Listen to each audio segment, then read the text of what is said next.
El Niño జయంగా ఈసారి వానలు పెద్దగా పడలేదు. కరువు కాలం వస్తదా ఎట్లా అని ఊర్ల పొంటి రైతులు కప్పతలే ఆట ఆడిర్రు. బండ మీద పాశం పోసి నాకిర్రు. గాడిదలకు పెళ్లి కూడా చేసిర్రు. గిట్లా ఎక్కడోళ్ళు అక్కడ వాళ్ళకు తెలిసినట్లు మొక్కులు పెట్టుకుర్రు. ఆయన కూడా ఆయమన వాన వాళ్ళే. అందుకే గా వాన దేవుణ్ణి ఎటువడి పిలవాలి అని చెప్పి సర్కారోళ్ళే ఓ యాగం చేయబోతుర్రట. మరి గా యాగం ముచ్చట్లేందో అరుసుకున్నద్దాం పారి. ఇన్న అరులా మన తెలంగాణ సర్కారు వరుణయాగం చేయబోతుంది. అగో వరుణయాగం ఏంది అని పరిశాన్ కాకురి. వానలు పడాలని చెప్పి వానదేవుని మొక్కే పూజలు అన్నట్టు. అయితే ఈ నడుమ వానలు వచ్చే కురిసే అన్నట్లే ఉంది కదా. అవగా వచ్చిరాని వానలు చేయంగా ధోని సప్పుడే గాని దొయ్య వారింది లేదు, చేన్లు బతికింది లేదు.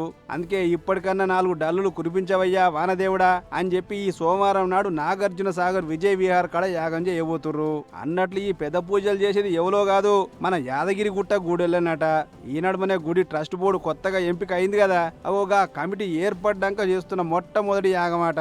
అందుకే సర్కారు తరఫుకెంచి బందోబస్తుగా చేయాలి అని ఇప్పటికే పనులు సగబెట్టే ఆలోచన చేస్తుర్రు.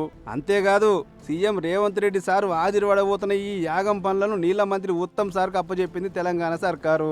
మొత్తం 108 మంది ఋత్వీకులు, 11 హోమగుండాలు, పంతులు, అయ్యవార్లు అందరు పెద్ద పెట్టన పాల్గొని దండి వానలు దబ్బిన పడాల దేవుడా అని చెప్పి పూజ చేయబోతుర్రు.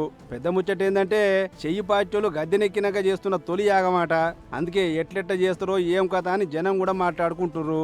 ఏదేమైనా 10 ఏళ్ల కింద పాత సీఎం కేసీఆర్ సారిగిన ఇట్లనే ఎర్రవల్లి చేను కాడ ఆయుతో చండీ యాగం చేసి వానలు దబ్బిన పడాల దేవుడా అని చెప్పి పబ్బది పెట్టిండు.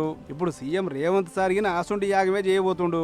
మరి 10వ తారీఖు నాడే ఈ వర్ణ యాగం ఎట్లెట్లయితుందో ఏమో చూడాలిగా.